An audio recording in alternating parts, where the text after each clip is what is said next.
이 파괴자를 신성하게 사랑한다.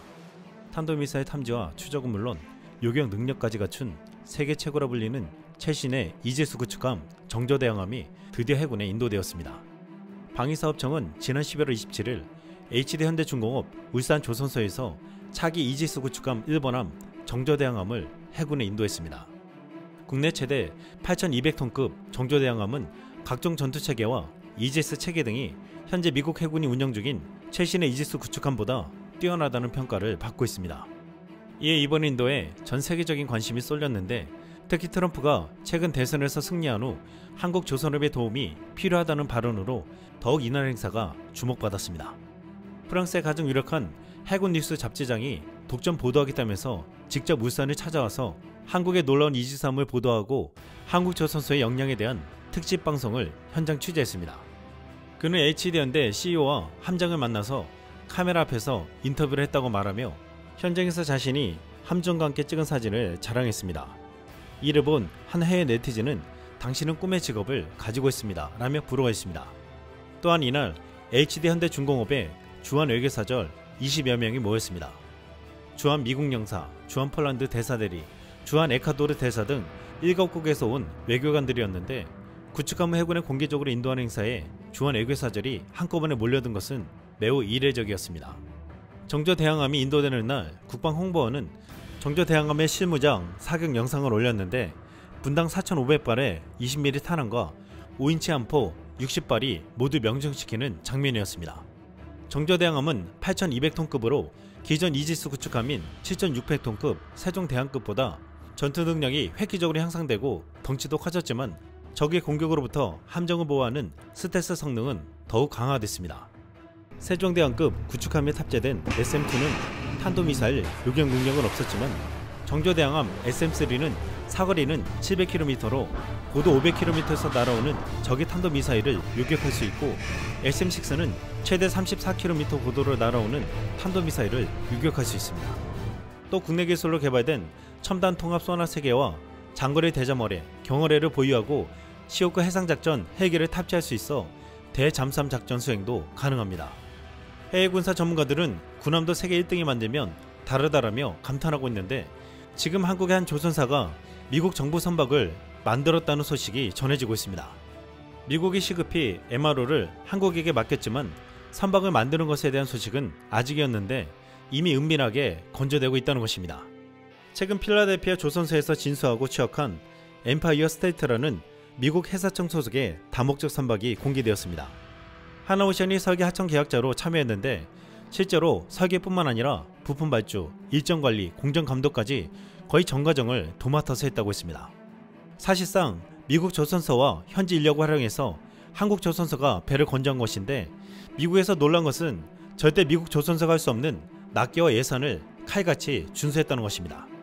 앞으로 다목적 선박은 4척을 더 만들 예정이고 10억 달러, 한화로 약 1조 4천억 원이 들어가는 대형 프로젝트인데, 이미 한국 조선사를 통해서 예산 절감과 빠른 낱개를 경험한 미국은 한국에게 나머지도 맡길 가능성이 높다고 했습니다. 그런데 28일 폴란드에 유력한 한 군사 매체가 미국 트럼프가 대선에서 승리하자마자 조선업에서 한국에게 도움을 요청한 진짜 이유를 밝혔습니다. 이 매체는 미 해군 핵 잠수함과 항공모함의 용접 결함이라는 제목의 기사에서 미국 뉴포트 뉴스 조선소의 품질 관리 부서가 그곳에서 생산된 버지니아급 핵 잠수함과 포드급 항공모함의 일부 용접이 기준에 부합하지 않다는 것을 발견했다고 했습니다. 성명을 통해 미 해군은 문제를 인지하고 있으며 용접 결함으로 인해 얼마나 많은 선박이 영향을 받을 수 있는지 분석 중이라고 인정했습니다.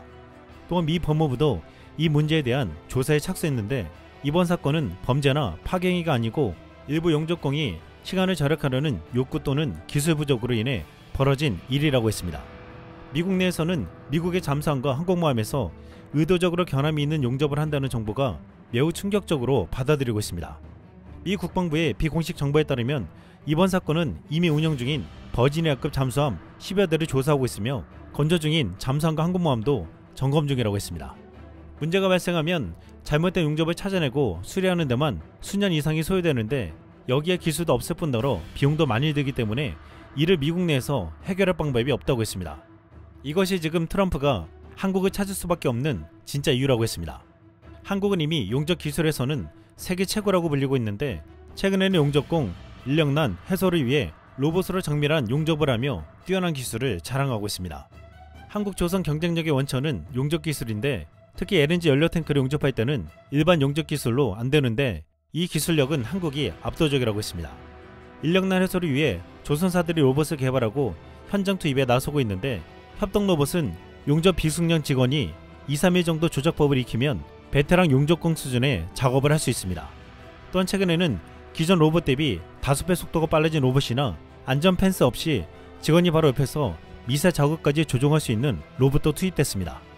실내로 HD 현대 3호 조선소에는 유니버셜 로봇, 레인보우 로보틱스 등 협동 로봇 40여 대를 쓰고 있습니다.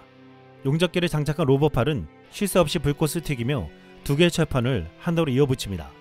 로봇이 2개의 철판을 붙이는 데 걸리는 시간은 15분으로 13분이 걸리는 사람보다 조금 더 걸리지만 대신 로봇은 쉬지 않고 20년차 용접 장인보다 더 정밀합니다. 로봇이 하루에 이어붙이는 철판은 최대 50개로 사람의 2배입니다. 미국에서는 용접공이 핵 잠수함이나 항공모함 용접을 하면서 시간을 아끼려고 편법을 쓰며 용접 결함을 만들어내는 사이 한국에서는 용접을 하는 로봇팔이 쉬지 않고 빠르고 정밀하게 용접을 하고 있었다는 것입니다.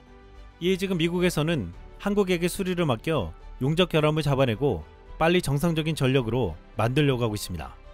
이런 상황에서 최근 한국이 만든 완벽한 군함들은 미국의 입장에서는 신뢰감을 가질 수밖에 없었을 것이라고 했습니다. 이렇게 한국이 세계적으로 인정받는 이지스 구축함을 만들고 이를 해군에게 인도해 해군력을 강화시키며 한국 해군의 위상이 높아지고 있는 사이 한국에게 해군만큼은 압도한다는 일본 자유대에서는 연이은 참사가 이어지고 있습니다. 지난 11월 10일 일본 해상 자유대 함정이 규슈 북부해역을 항해하던 중 엔진실에서 발생한 화재로 전복됐습니다. 일본 후쿠오카현 앞바다에서 임무를 수행하던 일본 해상 자유대 우쿠시마에 갑자기 불이 붙었는데 불은 기관실에서 터져나와 군함 전체를 순식간에 집어삼켰습니다. 우쿠시마는 바다에 있는 기뢰 등 위험물을 없애는 임무를 수행하는 전함인데 기뢰가 자기의 반응에 폭발하는 것을 막기 위해 선체는 나무로 만들어졌습니다. 일본 언론들은 일본 자위대 창설 이래 처음으로 화재로 전함이 침몰한 사건이라면서 일본 군함 유지관리에 큰 문제가 있으며 목재포탄 설계가 현대 변화하는 환경에서는 적응할 수 없다고 했습니다. 또한 이로 인해 일본 자위대의 신뢰에 큰 타격을 입었다고 했습니다. 또한 최근 일본에서는 미국의 압박으로 3조 원을 주고서 17대나 구입한 수송기를 전혀 쓸 수 없다며 분노와 한탄이 터져나오고 있습니다. 할리우드 영화 속에서 해병대원을 싣고 멋지게 날아오르는 기종으로 유명한 오스프리는 헬리콥터처럼 수직으로 이착륙하지만 다양한 고장과 사고 발생으로 악명 높은 기종이었습니다. 일본 내에서 주일미군이 수송기 자체 결함으로 끔찍한 사고를 내자 일본 시민들의 불안과 공포는 더욱 커졌습니다. 정치적인 이유로 절대 모이지 않는다는 일본 주민들이 오스프리를 일본 정부가 17대를 구매한다고 하자 도쿄와 오키나와 등 주요 도시에서 무려 10만 명이 모여서 동시다발적인 시위를 벌이기도 했습니다. 이렇게 일본의 국민적인 반대에도 미국은 중국의 해양 진출과 대만 침공 시 빠르게 자위대 병력을 이동시켜야 한다며 오스프리가 필요하다고 말했고 일본 정부는 이를 받아들였습니다.